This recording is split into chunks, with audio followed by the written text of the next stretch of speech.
Youth achievers के एक और शुमारे में आप सबका खैर मकदम है। आज के शुमारे में हमारे साथ मौजूद है a young extraordinary girl, a girl who has won more than 60 medals. She is an artist, she is an athlete and more than it she is the national award winner. आइए आपकी मुलाकात कराते हैं रुतबा खान से। उनकी इंस्पायरिंग स्टोरी हम उन्हीं से जानेंगे।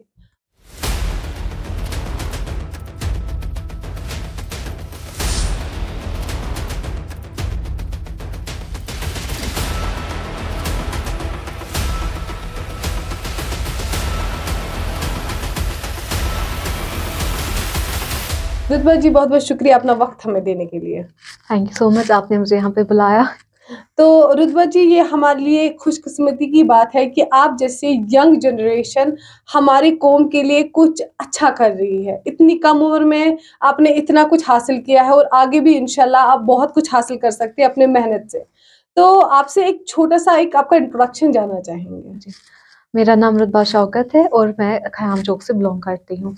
मेरी जो फैमिली टाइप है वो जॉइंट फैमिली है और स्कूलिंग मेरी हुई है खानियार के छोटा मोटा स्कूल है वहाँ पे सिटी सेंटर, वहाँ से मेरी स्कूलिंग हुई है। उसके बाद मैं अभी करंटली 12th क्लास में हूँ, तो अभी नवहाटा हाई सेकेंडरी मैंने ज्वाइन किया है। पिछले 2 साल से मैं वहीं पर पढ़ रही हूँ। एक्चुअली जो मेरे पापा है वो, हम घर में बस 2 बेटियां हैं, मैं और मेरी बड़ी बहन। तो जो मेरे पापा है वहाँ पे माहौल थोड़ा बहुत ऐसा है कि लड़कियों को ज़्यादा बाहर नहीं जाना है, इज्जत पर बात आती है, वो ये अच्छी बात नहीं है। तो जो मेरे पापा है अल्हम्दुलिल्लाह बहुत सपोर्टिव है। वो में एक भैया थे, मुझे उनका नाम बिल्कुल भी याद नहीं है। वो वहाँ पे प्रैक्टिस कर रहे होते थे, तो बाबा ने उनसे बात वगैरह की, फिर उनने वहाँ पे हमें मार्शल आर्ट्स का थोड़ा बहुत बेसिक करा। ये कितने टाइम पहले की बात है? अराउंड 2016। ओके, 2016-2015, तब मैं बहुत छोटी थी। तो वहाँ पे वो हमें वो थे टाइकोंडो में, शायद उन्हें बोला मैं टाइकोंडो खेलता हूँ, तो उनने हमें थोड़ा बहुत दिखाया। वहाँ पे ऑलमोस्ट 1 या 2 मंथ्स हम वहाँ पे गए सुबह ही। उसके बाद कुछ साल बाद हमारे स्कूल में सिटी सेंटर एजुकेशन जो खानियार में है, वहाँ पे एक कोच आए मार्शल आर्ट सिखाने के लिए। उनका नाम था आसिफ नबी। वो आए, वो खानियार के ही थे। वो वहाँ पे आए, उन्हें बोला कि जिसको आना है वो आ जाओ। बट वहाँ पे उन्हें खाली बॉयज़ को रखा था कि गर्ल्स के लिए नहीं है, बॉयज़ के लिए। तो मैंने मम्मा से ज़िद लगा ली, मम्मा ये गलत बात है, लड़कों को हो रहा है, लड़कियों को क्यों नहीं। फिर मम्मा आई, उनने सर से बात की, प्रिंसिपल को इंसिस्ट किया कि अच्छी बात नहीं है, आप इसको भी कराओ, लड़कियों को भी अलो करो। तो स्कूल में पहली लड़की मैं थी जो एकेडमी ज्वाइन की। उनने वहाँ पे क्लास में ही, सारे क्लास में भी लड़कियाँ बोल रही थी क्या सीखोगी आप ये। तो वहाँ पे लड़कियों में भी मतलब एक हेट्रेड पैदा हो गया था मेरे लिए। बट स्टिल मैंने ज्वाइन किया। फिर अल्हम्दुलिल्लाह तब से मैं सो आसिफ यू सर के हैड दैट पास। ज़ील कि नहीं मेरे को करना है। हाँ, वो चीज़ था। बाकी मतलब वहाँ पे ऐसी थिंकिंग थी सबको कि आप लड़की हो, उससे क्या अच्छा किया, मतलब जो करती है लड़कियां भी, उनको पेरेंट्स ने वही रखा था दिमाग में, तो उनको वैसी ही थिंकिंग बन गई थी। बट मैं थी, मैंने बोला कि नहीं करना है, तो मैंने ज्वाइन किया। फिर मेरे से जो है कुछ लड़कियां भी वहाँ पे आई, आहिस्ता आहिस्ता फिर लड़कियां भी प्रैक्टिस करते थे, लड़के भी। और आसिफ सर जो है, मैं उनकी बहुत थैंकफुल हूँ, क्योंकि मैंने फिर प्राइवेटली उन्हीं के पास सीखा। उनकी जो पर्सनल एकेडमी थी तब, उसका नाम लीज मार्शल आर्ट्स एकेडमी था, मैंने वो ज्वाइन की। और 2016 से अप टू 2024 अभी तक मैं उन्हीं के पास प्रैक्टिस करती हूँ। और नासिर सर मेरे दूसरे कोच है। ओके, आसिफ सर भी बड़गांव में कोचिंग कराते अबाउट हैं। योर आर्ट, उसके बारे में जानना चाहेंगे। आर्ट का शौक कैसे आया आपको? आर्ट का शौक एक्चुअली जब कोविड का टाइम था बेसिकली। हमारे एक नेबर है, वो आर्टिस्ट है, मतलब बहुत अच्छी ड्राइंग वगैरह करते हैं, मगर उनको उतना बहुत फेम वगैरह नहीं है, वो बस आर्ट करते हैं। वो हाफिज़ कुरान है एक्चुअली। ठीक। मेरी बहन जो बहुत अच्छी ड्राइंग करती थी और मेरी बकवास होती थी। सो मैं जलती थी बहन से कि आपको क्यों A+ आ रहा है, मुझे C क्यों आ रहा है। तो मुझे ये चीज़ था जो मैं पाना चाहती हूँ, मैं उस पर मेहनत करती हूँ, वो हासिल करती हूँ। ये चीज़ मुझ में बचपन से था। आपको देख के आपकी like that you have that कि नहीं मेरे को वो भी अचीव करना है, ये भी अचीव करना है, ये भी अचीव करना है। तो आप अपना 100% देती हो तब तक जब तक आप वो हासिल ना करती हो। जी एग्जैक्टली, जब तक वो मिल नहीं जाता मुझे सेटिस्फाई नहीं होती हूँ मैं कि नहीं मेरे क्यों नहीं मिला। मैं जलती नहीं हूँ दूसरों से, बट ये होता है कि मैं भी सीखूं, मैं भी करूँगी। एग्जैक्टली, वो चीज़ बहुत है। बड़ी बात है, वो बहुत अच्छी बात है इनफैक्ट। तो आप मुझे बताइए, आपको पता है कि हमारे इस प्रोग्राम में, क्योंकि काफ़ी टाइम से ये यूथ अचीवर का प्रोग्राम चल रहा है और इस प्रोग्राम में ऑलमोस्ट काफ़ी सारे आर्टिस्ट आए हैं, कॉमेडियन आए हैं, एथलीट आए हैं, लेकिन you are the one who is athlete and the one who is artist. तो आप दोनों हैं। तो आप मुझे बताइए, आपको जी 60+ मेडल्स मिल चुके हैं, ये कैसे मिले आपको? एक्चुअली मैं बोलना चाहूँ तो मेहनत से मिले। इसका एक सिंपल जवाब है, अपनी मेहनत से मिले।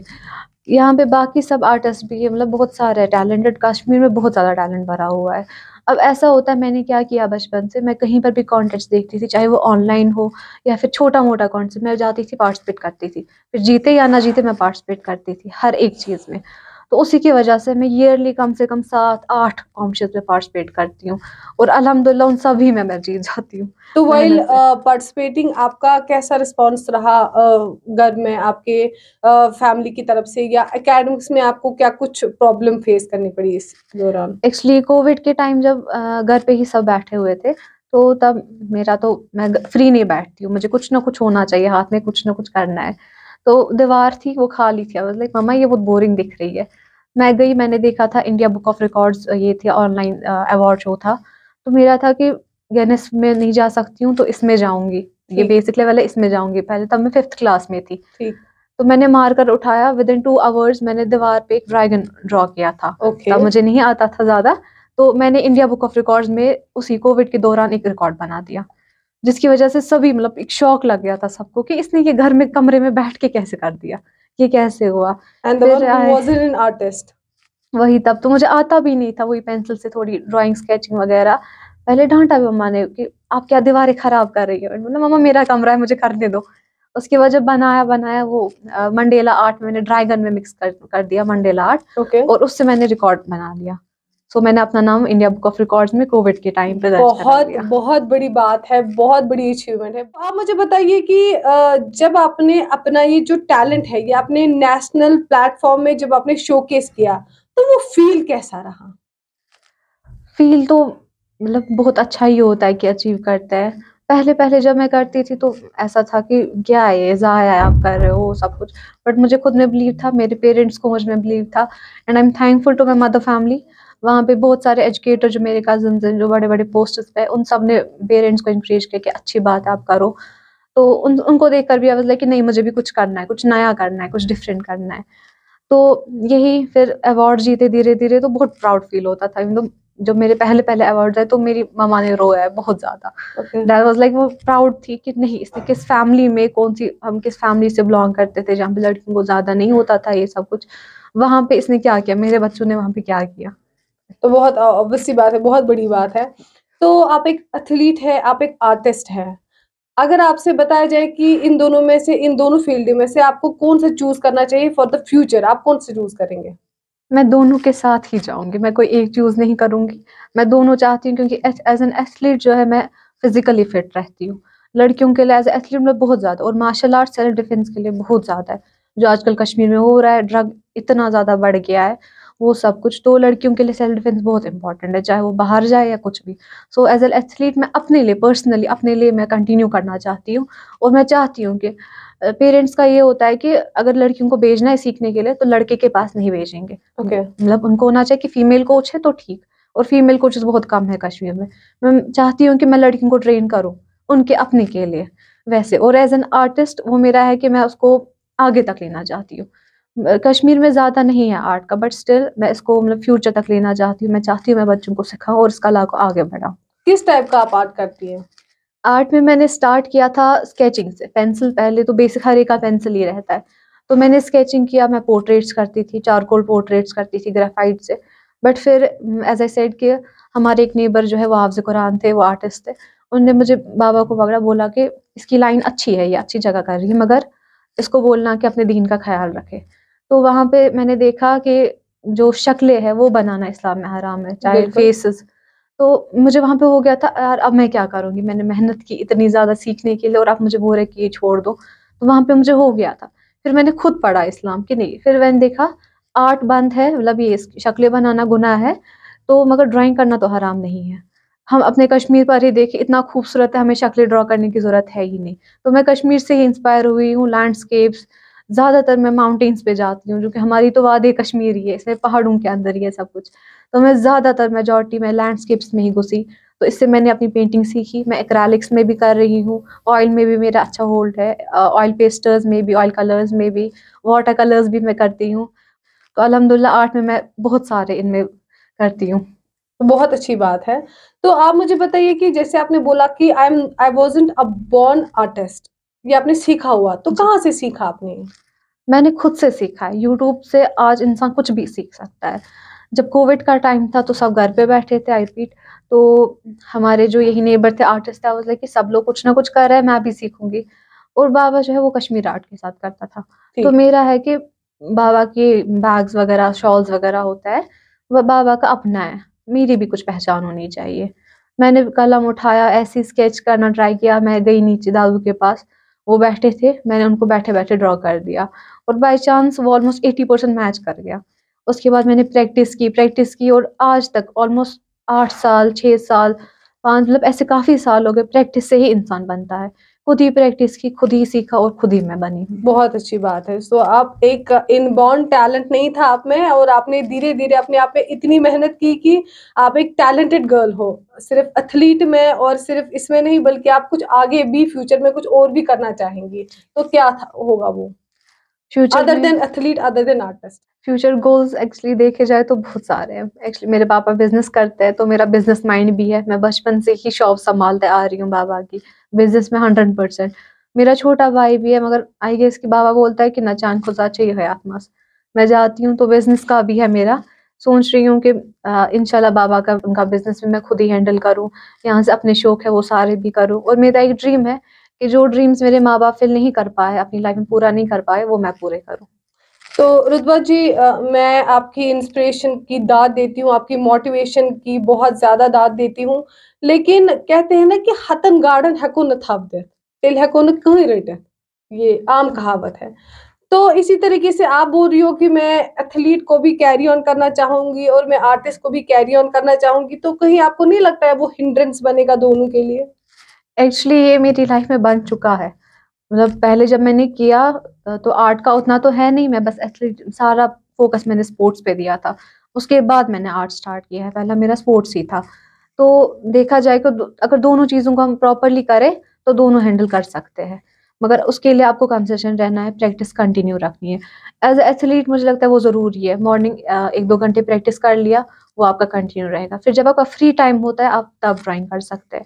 बिना मतलब मूवीज़ वगैरह देखने से बेहतर है कि आप अपनी कोई स्किल ही ग्रो कर रहे हैं आपस में। और एज़ एन एथलीट से ज़्यादा प्रेफ़रेंस एज़ अ आर्टिस्ट देती हूँ, क्योंकि उससे मेरा जो मतलब ब्रेन है, वो हेल्दी रहता है। मेरी मतलब मैं बहुत ज़्यादा कभी ओवर स्ट्रेस हो जाती थी इनसे, क्योंकि ताने तो पड़ते हैं, एज़ अ गर्ल ताने पड़ते हैं। Being a Kashmiri human being, I हाँ, गेस, क्योंकि अभी तक जितने लोग आए हैं वो उनका सबका कहना है, बीइंग अ कश्मीरी आपको सबसे पहले जो क्रिटिसिज्म फेस करना होता है वो अपनी सोसाइटी से, फिर लोगों से, फिर बाकियों से, लेकिन लोगों का कुछ ना कुछ तो कहना ही कहना है। लोगों को असाइड अपने घर में भी फेस करना पड़ता है, एज़ अ गर्ल अपने घर में ही फेस करना पड़ता है। क्योंकि मुझे याद है कि घर में, नाम तो नहीं लूँगी, बट बोला जाता था कि "अच्छ-नन्या बर्दराव किहीन"। फिर जब मैं बाहर अपने फर्स्ट नेशनल्स पे गई 2018 आई गेस, ओके। 2018 में जब मैं पहली बार आसाम गई, तो लड़की को अकेले छोड़ना घर से बाहर, वो भी अनजान टीम के साथ, ये मेरे घर वालों के लिए आ जा चैलेंज रही, था। ये बहुत मतलब बड़ी चीज़ थी। वहाँ पे मेरे कज़िन्स ने हेल्प की, फिर बाबा ने छोड़ा भरोसे से। उसके बाद जब मैं वहाँ से मेडल लेकर वापस आई, तो तब से फिर रोका नहीं। मैंने बोला कि नहीं, ये सही है, ये कर सकती है। किस लेवल पे आपने खेला है एथलीट पे? एज़ एन एथलीट जो है मैं पेंटेक्स आर्ट खेलती हूँ, मार्शल आर्ट। तो ओके। मैं एज़ नेशनल लेवल तक मैंने खेला है। फेडरेशन कप्स होते हैं, नेशनल लेवल इवेंट्स होते हैं, वो सारे मैंने खेले हैं। आपसे जानना चाहेंगे एक मेमोरेबल मोमेंट आपकी लाइफ में जब आपने ये सब अचीव किया, फॉर एग्जाम्पल एक अचीवमेंट आपने जो एथलीट में हासिल की, उसका एक मेमोरेबल इवेंट, या आप बता सकते हैं जो आर्टिस्ट में आपने काफ़ी कुछ अवार्ड्स जीते हैं, उसमें एक मेमोरेबल इवेंट आपका? जी, पहले मैं एज़ एथलीट ही बोलूँगी आपको। अभी करंटली जो है मैं खुद बच्चों को सिखाती हूँ। तो ये इवेंट है ऑलमोस्ट आप अभी 2018। बच्चों को सिखा रही हैं। जी, you being so young, 12th class girl, आप बच्चों को सिखा रही हैं। जी, जी। बहुत बड़ी बात है। अल्हम्दुलिल्लाह मैंने अपनी कज़िन्स को भी ट्रेन किया, उसने फेडरेशन कप में गोल्ड मेडल लाया फिर। ऐसे ही काफ़ी स्टूडेंट्स हैं, बट ड्यू टू स्टडीज़ मैंने सोचा कि फ़िलहाल ब्रेक ले ली जाए, स्टडीज़ पे फ़ोकस किया जाए। सो एक मेमोरेबल इवेंट जो है मेरी लाइफ़ में एज़ एन एथलीट, वो 2018 के नेशनल्स है। आसाम हम गए थे, वो मेरे पहले नेशनल्स थे। आई वाज़ लाइक 5th और 6th क्लास। तो पहला जो हमें ये था प्रॉब्लम थी, मेरी एकेडमी में मेरे सिवा कोई और लड़की थी नहीं, मैं अकेले जाती थी आसिफ सर के पास, मैं तब प्रैक्टिस करती थी। तो ये बहुत बड़ा था कि अकेले जा रही है, ना किसी लड़की को जानती है ना कुछ। फिर आई थी हमें, अब ग्रुप बन गया पूरे कश्मीर का ग्रुप, हम आसाम गए, बाय रोड ही सफ़र होता है, तो वो बहुत ज़्यादा मुश्किल था, मतलब बहुत ज़्यादा चैलेंजेस फेस किए, ट्रेन में सफ़र करना, अपना सामान खुद उठाना। बहुत बार मैंने रोया, मैंने बोला मुझे घर जाना है, ये मुश्किल है, मैं नहीं कर सकती। मैंने सर, आसिफ सर से मैं बहुत ज़्यादा थैंकफुल हूँ उसकी, वो मुझे चुप कराता था, एज अ बिग ब्रदर वो आता था, वो मुझे चुप कराता था, बोलते कोई बात नहीं आप कर सकती हो। उसके बाद जब हम आसाम गए तो पहले ही नेशनल्स में क्या हो गया, हमारी ट्रेन लेट हो गई, तो सब लोग टेंशन हो गए कि अब किसी को खेलना ही नहीं, इवेंट स्टार्ट हो गया था, हम अभी पहुंचे भी नहीं थे, तो सबका हो गया कि यार ये ज़ाया हो गया, हमारा आना ज़ाया हो गया। अब जब हम आसाम पहुंचे, वहाँ पे मैं पहले ही बीमार पड़ गई, क्योंकि सफ़र बाय रोड करना एक बच्चा के लिए ये आसान बात नहीं है। हम पहले ही बीमार पड़ गए, मुझे फीवर था, तो हम अभी आसाम घुसे भी नहीं थे स्टेडियम, हमने लगेज रखे भी नहीं थे, वहां से मेरा नाम अनाउंस हो गया कि फाइट है। वहां पे मैं इतना डर गई थी कि अब क्या होगा क्या नहीं होगा। मैं गई, मैंने अपनी यूनिफॉर्म भी नहीं चेंज की थी, यूनिफॉर्म लगाई और मैं डायरेक्ट अरीना जहाँ पे फाइट करता है वहां पे एंटर हो गई। तो वहां पे मैंने देखा कि मेरा नाम जो है प्री टीन में होना चाहिए, क्योंकि मैं छोटी थी, मगर मेरा सब जूनियर में डाल दिया था। तो अपने से डबल एज के बच्चों के साथ था, और मेरा वेट था ऑलमोस्ट 33, मुझे खेलना पड़ा था 50s में। तो ये सब मेरे लिए बहुत ज्यादा, अगर मैं वहां पे अब उठाती आवाज की गलत है तो मैं फिर डिस्क्वालीफाई हो जाती, क्योंकि मेरा जो बाउट है वो चला गया था, वो एक दिन पहले ही खत्म हो गया था। तो वहां पे मैंने अपने डबल एज के बच्चों के साथ खेला, और अल्हम्दुलिल्लाह वहां पे मेरा गोल्ड मेडल आया था। तो ये आपका एक मेमोरेबल इवेंट था। हाँ, फिर जब मैं घर आई, जो वहां पे मैंने रोया है, मेरी माँ ने रोया है, मतलब वहां पे खुशी मुझे मतलब हर जगह थी, आंसू थे, और जो बोलते थे मतलब बाबा को मसो सुनपुर, क्योंकि बाहर जाके हो जाता है, मतलब उनके मुंह पे एक थप्पड़ पड़ गई सब पर। फिर मेरे बाबा ने प्राउडफुली, एवरीवन इज द सेम। हाँ एक्चुअली, तो उसके बाद से बाबा मतलब प्राउड, वो मतलब मुझे उनके चेहरे पर वो चमक दिखी कि वो कितने खुश है कि उनकी बेटियों ने कुछ किया है। अभी कैसा रिस्पॉन्स है लोगों की तरफ, रिलेटिव्स का या सोसाइटी का आपकी तरफ? अभी ये बोलते हैं ना, जब आप मेहनत कर रहे होते हो तब सब ताने देते हैं कि क्या कर रहे हो, फिर जब कुछ अचीव करते तो सब पीछे पड़ जाते हैं कि हमें भी आपने कैसे किया, वाह आप बहुत अच्छे हो। तो वही चीज़ है, पहले उतना नहीं था, मगर अल्हम्दुलिल्लाह जब से अचीवमेंट्स लाई है, मेहनत की है खुद पे, तो अब सब अच्छा रिस्पॉन्स देते हैं। जो मुझे पहले से सपोर्ट करते थे, वो तो उनकी खुशी मतलब वो बोल नहीं सकते वो कितने खुश होते हैं। और जो सपोर्ट नहीं करते थे, जो ताने देते थे लड़की है वो ये, उनके मुंह बंद हो गए हैं, वो अभी कांग्रेट्स करते हैं, वो सब कुछ उनकी मतलब उनको बिलीव नहीं होता कि ये क्या हो गया है। तो आप जो आपने जो ये हासिल किया है, आप इस सब का क्रेडिट किसको देना चाहेंगे, अपनी सक्सेस का? अपने एक सक्सेस का क्रेडिट मैं पहले अपने रब को देना चाहूंगी। अल्हम्दुलिल्लाह अल्लाह ताला ने चाहा तभी जाके आगे बढ़े, तभी जाके कुछ हासिल किया। नेक्स्ट मैं अपने पेरेंट्स को दूंगी, मैं खुद को भी क्रेडिट दूंगी, मैं किसी एक पर्सन को नहीं दूंगी, क्योंकि अगर मैं खुद पे मेहनत ना करती तो कभी इतना सब हासिल नहीं करती। जो बिल्कुल। मैंने फेस किया है वो सब एज अ गर्ल, ये बहुत ज्यादा मुश्किल होता है वो सब कुछ। और मेनली मैं क्रेडिट देना चाहूंगी अपनी मदर फैमिली के कुछ कजिन्स को। उनका नाम आप बताएंगे ताकि वो भी देखेंगे और वो भी खुश होंगे कि जिन पे हमने इतना काम किया वो हमें आज क्रेडिट दे रही है on a national platform. Mother family side से मैं क्रेडिट देना चाहूंगी अपनी सारी कजिन्स को। उनमें से सोलहा है, हम उसको ऐना बुलाते हैं प्यार से, वो लेक्चरार है। लूसी खाला है, उसको वो भी लेक्चरार है। मेरे एक मामू है, वो सेक्रेटरीट में काम करते हैं, वो भी गवर्नमेंट ऑफिसर है। उन सब ने मेरे बाबा को समझाया है कि देखो हम कहाँ हैं, हमने जब पढ़ाई की, हमने जब किया तब, और ये गलत नहीं है, आप बेटी पे भरोसा रखो, तभी जाकर इसको लगेगा कि नहीं मैं सही हूँ। आप पहले ही बोलोगे कि बाहर जाके खराब हो जाता है, तो फिर अभी से डिस्करेज हो जाएगी। उनने बहुत ज़्यादा मोटिवेट किया मेरे पेरेंट्स को, तब जाके मुझे एलो किया था नेशनल्स के लिए। और फैमिली में माँ बाप को पहले क्रेडिट दूँ, क्योंकि बाबा ने अपनी बेटी पे भरोसा किया, तब जाके आज मैं मतलब प्राउडफुली सब लोग मेरा नाम लेते हैं। तो वन लास्ट मैसेज क्या रहेगी आपकी यूथ के लिए, या जो the one who has no talent and who want to work on themselves, तो एक मैसेज क्या रहेगी आपकी? यूथ को मैं बोलना चाहूंगी कि आपको घर बैठ के कुछ नहीं मिलेगा। जब तक आप लोग मेहनत नहीं करोगे, एक प्लान नहीं बनाओगे, तब तक आप अचीव क्या करोगे। और जो मैसेज है वो मेरी बेटियों और पेरेंट्स के लिए खास तौर से अलग है। पेरेंट्स के लिए मेरी ये मैसेज है, आप अपने बच्चों को चांस तो दो। पहले ही घर पे बोलते थे, अभी मतलब बेटी ने बोला होता है मम्मा नेशनल्स है हमें जाना है, उनको बोलते हैं खुद घसा, ऐसे वर्ड्स यूज किए जाते हैं, कूच है घसान, हम क्या चेहरा दिखाएंगे। तो पेरेंट्स के लिए आप अपने बच्चों को एक चांस तो दो, उन पे ट्रस्ट करो, उन पे बिलीव करो कि आपके बच्चे हैं, एक बार मौका दो। फिर बच्चों को ये मैसेज है, अगर आपके पेरेंट्स आपको मौका दे रहे हैं तो उनको प्रूव करो कि आप में कितना पोटेंशियल है, आप क्या कर सकते हो। पेरेंट्स ने एक बार चांस दिया, वो लिटरली दिल पे पत्थर रख के वो चांस देते हैं। उन्हें चांस दिया, आप कुछ ऐसा करके दिखा, वो अगली बार से बोलेंगे आपको और कब जाना है, आपको और कब करना है। उसके बाद उनका सपोर्ट नहीं रुकेगा, मगर पेरेंट्स का ट्रस्ट नहीं तोड़ना होता। चलिए, बहुत बहुत शुक्रिया आपका वक्त हमें देने के लिए। शुक्रिया। मिलते हैं आपसे एक और नए शुमारे में एक और नई शख्सियत के साथ, तब तक के लिए हमें दीजिए इजाजत। अल्लाह हाफिज।